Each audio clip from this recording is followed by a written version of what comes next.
వెళ్దాం. అక్కడ మా ప్రతినిధి శ్రీకాంత్ ఉన్నారు. శ్రీకాంత్, అక్కడ పరిస్థితి ఏంటి? తుఫాన్ ప్రభావం ఏ విధంగా ఉంది? డీటెయిల్స్ ఏంటి దానికి సంబంధించి?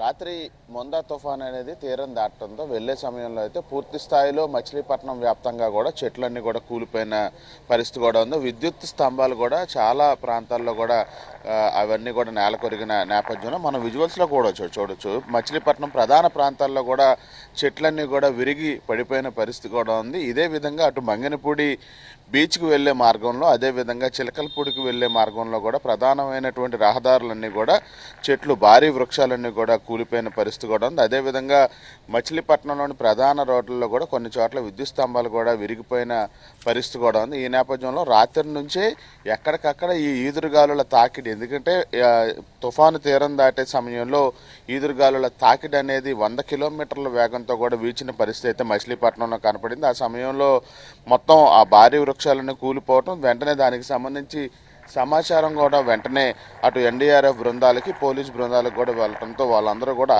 ఐరన్ కట్టర్స్తో వచ్చి వాటిని ఎప్పటికప్పుడు తొలగించిన పరిస్థితి కూడా ఉంది. అయితే రాత్రి 12:30 గంటల సమయం తర్వాత నుంచి కూడా ఈ తుఫాను తీరం దాటడంతో ఇక మొత్తం విద్యుత్ సరఫరాను కూడా నిలిపివేశారు. రాత్రి నుంచి కూడా మచిలీపట్నం అంతా కూడా పూర్తి స్థాయిలో అంధకారం నెలకొంది. ఇప్పటి వరకు కూడా మచిలీపట్నంలో విద్యుత్ సరఫరాని పునరుద్ధరించలేదు. చూడొచ్చు ఇక్కడ కూడా విజువల్స్ ఎక్కడికక్కడ చెట్లు అనేవి ఈదురుగాలుల తాకిడికైతే విరిగి మొత్తం నేల కూలుతున్న పరిస్థితి మనకి మచిలీపట్నం వ్యాప్తంగా కనపడతా ఉంది. ఇక విద్యుత్ సరఫరాకి సంబంధించి ఇప్పుడప్పుడే పునరుద్ధరించే అవకాశాలు కనిపించడం లేదు. దానికి సంబంధించి పూర్తి స్థాయిలో ఎక్కడెక్కడ రోడ్ల మీద విద్యుత్ స్తంభాలు విరిగిపడ్డాయి. అదేవిధంగా హైటెన్షన్ వైర్లు కూడా చిలకలమూడి మార్గంలో అయితే రాత్రి ట్రాన్స్ఫార్మర్ల మీద పడటంతో మొత్తం విద్యుత్ సరఫరాని నిన్న సాయంత్రం 6 గంటలకే నిలుపుదల చేశారు. ఇక రాత్రి దాని తీవ్రత పెరిగిన నేపథ్యంలో 1-2 ప్రాంతాల్లో విద్యుత్ సరఫరా ఉన్నా దాన్ని కూడా పూర్తి స్థాయిలో నిలిపివేసిన పరిస్థితి అయితే మనకి మచిలీపట్నం వ్యాప్తంగా ఉంది. దీంతో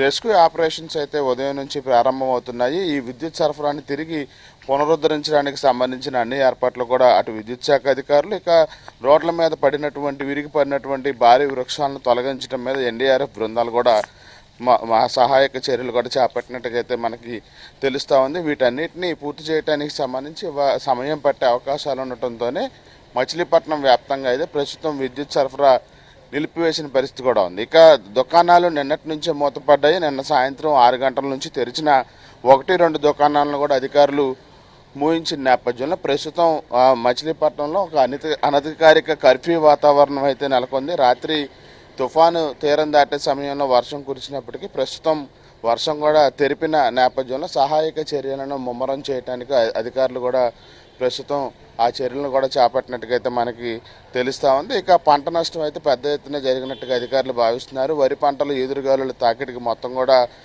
వరి పంట మొత్తం కూడా నేల కొరిగిన నేపథ్యంలో ఇక రోడ్లు ఎక్కడైనా కోతకు గురయ్యే అంశానికి సంబంధించి కూడా వచ్చిన ఆ టోల్ ఫ్రీ కంట్రోల్ రూమ్కి వచ్చిన ఆ ఫిర్యాదుల ఆధారంగా సహాయక చర్యలు చేపట్టడానికి అధికారులు అయితే మచిలీపట్నంలో సిద్ధంగా ఉన్న పరిస్థితి అయితే మనకి స్పష్టంగా కనపడుతోంది. జిల్లా కలెక్టర్ బాలాజీతో పాటు ప్రత్యేక అధికారిగా ఉన్నటువంటి అమరాపాలి, ఇతర జిల్లా ఎస్పీ విద్యాసాగర్ నాయుడు కూడా ఎప్పటికప్పుడు పరిస్థితిని పర్యవేక్షిస్తూ ఉన్నారు. కంట్రోల్ రూమ్కి వచ్చే ఫిర్యాదుల ఆధారంగా అక్కడికి వెంటనే సిబ్బందిని పంపించి సహాయక చర్యలు చేపట్టడంతో పాటుగా నేరుగా పునరావాస కేంద్రాలకు తరలించి వాళ్ళకి ఏదైతే సహాయక చర్యలతో అందించాలో వాటన్నిటిని కూడా మానిటర్ చేస్తూ ఉన్నారు. ఇక ఫిషింగ్ హార్బర్లో కూడా 8వ హెచ్చరికను నిన్న జారీ చేయడం కూడా జరిగింది. తుఫాను తీరం దాటడంతో దాన్ని కూడా ఎత్తివేసిన పరిస్థితి కూడా ఉంది. ఇక పూర్తి స్థాయిలో సహాయక చర్యల మీద అధికారులు ఫోకస్ పెట్టినట్టుగా తెలుస్తూ ఉంది. నిన్న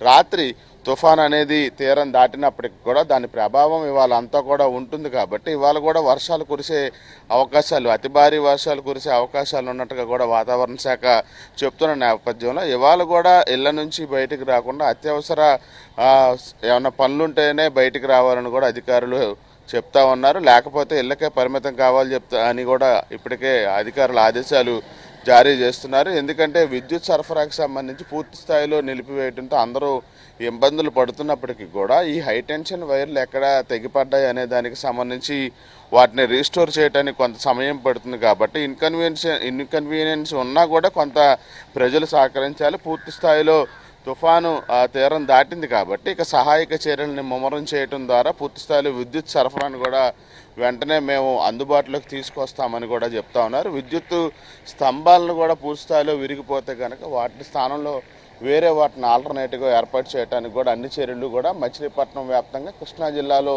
ప్రస్తుతం తుఫాను అనంతరం సహాయక చర్యల మీద అధికారులు ఫోకస్ పెట్టినట్టుగా మనకు తెలుస్తా ఉంది సార్. శ్రీకాంత్, అక్కడ కృష్ణా జిల్లా వ్యాప్తంగా మొత్తం ఏ ప్రాంతాలు ఎక్కువగా ఎఫెక్ట్ అయ్యాయి, అక్కడ ఎఫెక్ట్ అయిన ప్లేస్లో మొత్తం కూడా క్లియర్ చేయడానికి, రెస్క్యూ చేయడానికి ఎంత సమయం పట్టే అవకాశం ఉంది?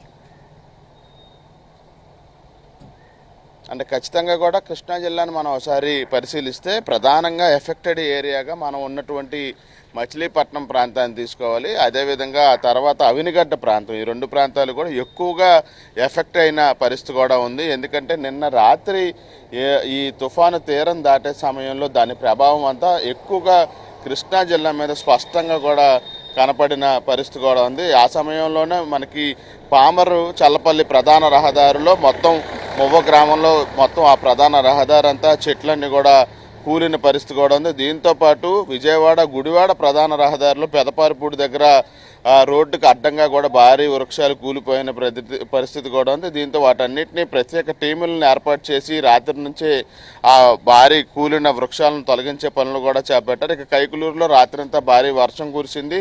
దీంతో ముదినేపల్లి సింగరాయపాలెం నుంచి భీమవరం వెళ్ళే అనేక రహదారి ప్రధాన రహదారి మీద అనేక చోట్ల భారీ చెట్లు కూడా విరిగి పడటంతో ఎక్సలేటర్ల సాయంతో వాటన్నిటిని కూడా పోలీసు బృందాలు తొలగించే పనులు రాత్రి నుండే చేపట్టిన పరిస్థితి అయితే స్పష్టంగా ఉంది. ఇక పామర్రు కొమరవోలు రహదారి మీదుగా రోడ్డుగా తాడి చెట్లు కూడా విరిగి పడటంతో రాకపోకలన్నీ కూడా అంతరాయం ఏర్పడ్డాయి. దీంతో రహదారి మీద విద్యుత్ స్తంభాలు కూడా ఆ ప్రధాన రహదారి పామర్రు మండలం నుండి కొమరవోలు నుండి జమ్మగొల్వేపల్లి వెళ్ళే రహదారి మీద విద్యుత్ స్తంభాలు కూడా విరిగి పడటంతో వాటన్నిటిని కూడా తొలగింపు పనులు అనేది రాత్రి నుండి కొంత చేపట్టినప్పటికీ కూడా ఆ తుఫాను తీవ్రత పెరిగితే కనుక పనులు చేయలేని నేపథ్యంలో ఆ మిగతా పనులను కూడా ఉదయం నుంచి కూడా చేపట్టడానికైతే అధికారులు ఫోకస్ పెట్టిన పరిస్థితి. ఇక పెడన నియోజకవర్గంలో కూడా కృతివన్ని మండలం చెనగొల్లపాలెంలో కూడా పూర్తి స్థాయిలో విద్యుత్ లేక అక్కడ గ్రామాలన్నీ కూడా అంధకారంలోకి వెళ్ళిపోయిన పరిస్థితి.